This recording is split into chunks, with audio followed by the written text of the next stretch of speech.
Hello guys, അപ്പോൾ പുതിയ വീഡിയോയിലേക്ക് സ്വാഗതം. ഇന്ന് വേറെ ഒന്നല്ല, നമ്മുടെ കെ ഗ്രൂപ്പിൽ തന്നെ നടന്ന മറ്റൊരു മത്സരമുണ്ട്.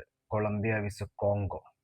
നമ്മുടെ പോർച്ചുഗലിനെ സമനിലയിൽ തളച്ച കോങ്കോ ടീമും കൊളംബിയ ആ ഗ്രൂപ്പിലെ അതിനു മുന്നേ ഉസ്ബെക്കിസ്ഥാനെ 3-1 വിജയിച്ച് വമ്പൻ വിജയത്തോടുകൂടി ഗ്രൂപ്പിലെ ചാമ്പ്യന്മാരായി തുടർന്നുകൊണ്ടിരിക്കുന്ന ആ, നമ്മുടെ കൊളംബിയ കൊളംബിയ എന്ന രാജ്യം ശരിയും പറഞ്ഞാൽ അവരുടെ 7ാമത്തെ വേൾഡ് കപ്പാണിത്. ശരിക്കും ഒരു 2014 മറ്റോ ക്വാർട്ടർ ഫൈനൽ എത്തിയത് മാത്രമാണ് അവരുടെ ഏറ്റവും വലിയൊരു സംഭവം. അതിനുശേഷം അവർ മികച്ച ഫോമിൽ തന്നെയാണ് ഈ പ്രാവശ്യം നല്ല മികച്ച ഫോമിലാണ്. 3-1 ഉസ്ബെക്കിസ്ഥാനെ തോൽപ്പിച്ചത്. ഇപ്പോൾ ഇതാ ഇന്നത്തെ കളി, ഇന്ന് രാവിലെ നടന്ന കളിയാണ് നമ്മുടെ അവരും കോങ്കോയും. കോങ്കോ എന്ന് പറഞ്ഞാൽ അറിയാലോ, എല്ലാവരും ടീമിനെയും പുതിയതായിട്ട് ആഫ്രിക്കൻ രാജ്യമാണ്. അതിലേക്ക് നമ്മുടെ പോർച്ചുഗലിനെ ശരിക്കും അക്ഷരാർത്ഥത്തിൽ തളച്ചിട്ട ടീമാണ് കോങ്കോ. അങ്ങനെ ഇന്നത്തെ മത്സരം അതായിരുന്നു. വളരെ വളരെ വളരെയധികം വാശിയേറിയ മത്സരം തന്നെയായിരുന്നു.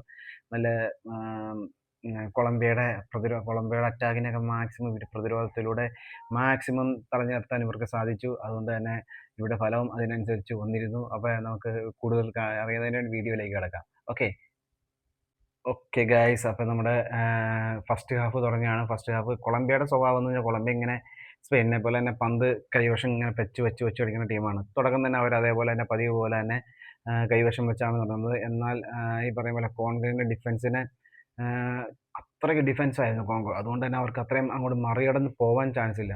അത് വളരെ പലവട്ടം അവിടം വരെയും എത്തിച്ചിട്ടും അതേപോലെ നമുക്ക് അവർക്ക് പൂട്ടിയിട്ട് ഡിഫൻസിന് പൂട്ട് തുറന്ന് നമുക്ക് കൊളംബിയക്ക് ഗോൾ അടിക്കാനോ ചാൻസ് ഇല്ല. അമ്മാതിരി പൂട്ടാണ് ശരിക്കും പറഞ്ഞാൽ കോങ്കോ പൂട്ടിയത്. നല്ല കളിയായിരുന്നു. കോങ്കോയും തിരിച്ച് ആക്രമണം നടത്തിയെങ്കിലും അവിടെയും ഈ പറയും പോലെ കൊളംബിയയുടെ ഡിഫൻസും അങ്ങനെ ഒരു അങ്ങോട്ടും ഇല്ല ഇങ്ങോട്ടും ഇല്ലാത്ത രീതിയിൽ ഇങ്ങനെ ഒരു മത്സരം. ഗോൾ അടിക്കാൻ പോകുന്നു, പക്ഷെ തടയുന്നു. അങ്ങനെ രണ്ട് സൈഡിൽ നിന്നും നടന്നുകൊണ്ടിരിക്കുന്ന ഇതായിരുന്നു ഫസ്റ്റ് ഹാഫ്. ഫസ്റ്റ് ഹാഫ് ഇപ്പം ബോറിംഗ് എന്ന് പറയാൻ തോന്നിയില്ല. ഒരു ഗോൾ അടിച്ച ശേഷം മാത്രമല്ല ഒരു എന്റർടൈൻമെന്റ് ഉള്ളൂ. കാരണം വെച്ചാൽ ഗോളടി വന്നാലാണ് നമുക്ക് അതിന് വാശി കയറുള്ളൂ. അല്ലെങ്കിൽ ഇത് ഭയങ്കര ഇതാണ്. എന്നാലും ഏത് നിമിഷം ഒരു ഗോൾ വരും എന്നുള്ള പ്രതീക്ഷ തന്നെയാണല്ലോ നമ്മൾ ഇരിക്കുന്നത്. അപ്പോൾ അങ്ങനെ ഫസ്റ്റ് ഹാഫ് കഴിഞ്ഞു. ഫസ്റ്റ് ഹാഫിൽ ഒന്നും നടന്നില്ല. 0-0. അങ്ങനെ ഫസ്റ്റ് ഹാഫ് അവസാനിച്ചു. സെക്കൻഡ് ഹാഫ് തുടങ്ങി. സെക്കൻഡ് ഹാഫ് പതിവ് പോലെയല്ല, നല്ല അറ്റാക്കിൽ കൂടി തന്നെ തുടങ്ങിയ സമ്മർദ്ദം രണ്ടു പേർക്കും ഉണ്ട്. കാരണം വിജയിച്ചേ പറ്റൂ. കൊളംബിയയ്ക്കാണെങ്കിലും വിജയിച്ചേ പറ്റൂ. ഓൾറെഡി പോർച്ചുഗൽ വിജയിച്ചിട്ടുണ്ട്. അപ്പം ഇനി തോറ്റു കഴിഞ്ഞാൽ പോർച്ചുഗലിൽ നല്ല രീതിയിൽ പോവും. അപ്പം കൊളംബിയയ്ക്ക് വിജയിച്ചേ പറ്റൂ. അവർ നല്ല രീതിയിൽ തന്നെയാണ് അറ്റാക്ക് ചെയ്തത്. അങ്ങനെ അറ്റാക്ക് ചെയ്തു. ഇവർ ഡിഫെൻസ് ചെയ്യണു. അതിൻ്റെ പുറകെ ഇവർ അറ്റാക്ക് ചെയ്യണു. കൊളംബിയ ഡിഫെൻസ് ചെയ്യണു. അങ്ങനെ നല്ല വാശിയേറിയ മത്സരം തന്നെയായിരുന്നു സെക്കൻഡ് ഹാഫ്. സെക്കൻഡ് ഹാഫ് അങ്ങനെ 76ാം മിനിറ്റിലാണ് മുന്യോസോ, ജസ്റ്റ് കൊളംബിയക്കാരുടെ പേരല്ലേ, നമുക്കൊന്നും അങ്ങനെ പെട്ടെന്ന് കിട്ടില്ല. അവൻ ഡാനിയൽ മുന്യോസോ അങ്ങനെ പറഞ്ഞ ഡാനിയലിനെ കണ്ടാണ്. അപ്പോൾ പുള്ളി 76ാം മിനിറ്റിൽ ഒരു ഗോള് കിട്ടി. അങ്ങനെ കൊളംബിയയ്ക്ക് ഗോൾ കിട്ടി. കോങ്കോ കിണഞ്ഞ് പ്രതിരോധിക്കാൻ കിണഞ്ഞ് ശ്രമിക്കുന്നുണ്ട്. പക്ഷെ അതുകൊണ്ടൊന്നും കാര്യം ഉണ്ടായില്ല. അങ്ങനെ കൊളംബിയ 1-0 സെക്കൻഡ് ഹാഫിൽ 76ാം മിനിറ്റിൽ മുന്നിലെത്തി. അങ്ങനെ കളി ഇങ്ങനെ നടന്നുകൊണ്ടിരിക്കുകയാണ്. അത്യാവശ്യം നല്ല രീതിയിൽ അങ്ങോട്ട് അറ്റാക്ക് ഇങ്ങോട്ട് അറ്റാക്ക് നടന്നുകൊണ്ടിരിക്കുന്നു കൊളംബിയ. അങ്ങനെ സെക്കൻഡ് ഹാഫ് കഴിഞ്ഞു. സെക്കൻഡ് ഹാഫ് ഫൈനൽ മാച്ച് കഴിഞ്ഞപ്പോൾ 1-0 അങ്ങനെ കൊളംബിയ കോങ്കോനെ തോൽപ്പിച്ചിരിക്കുന്നത്. പക്ഷേ കൊളംബിയയുടെ സാധ്യതകളും കോങ്കോൻ്റെ സാധ്യതകളുമാണ് ഇനി നമുക്ക് ഡിസ്കസ് ചെയ്യാനുള്ളത്. കാരണം കെ ഗ്രൂപ്പിൽ ഓൾറെഡി ഇപ്പോൾ പോർച്ചുഗൽ നല്ല രീതിയിൽ തിരിച്ചു വന്നിട്ടുണ്ട്. അപ്പം ഇനി വേറെ ഉസ്ബെക്കിസ്ഥാൻ്റെ അവസ്ഥ ഏതാണ്ട് പരിതാപകരമാണ്. ഉസ്ബെക്കിസ്ഥാൻ പുറത്തോട്ട് പോകും. ഇവരാണെങ്കിലും മറ്റേ കൊളംബിയ ആണെങ്കിൽ ഏകദേശം കഴിഞ്ഞ മത്സരം രണ്ട് മത്സരം വിജയോടുകൂടി ഓൾറെഡി പ്രീ ക്വാർട്ടറിൽ കടക്കുകയും ചെയ്തു. അപ്പോൾ കൊളംബിയയും ഇതും പോയി പിന്നെ ഉള്ളതാണ് നമ്മുടെ പോർച്ചുഗലും കോങ്കോയും. ആര് കയറും എന്നുള്ളത് തന്നെ.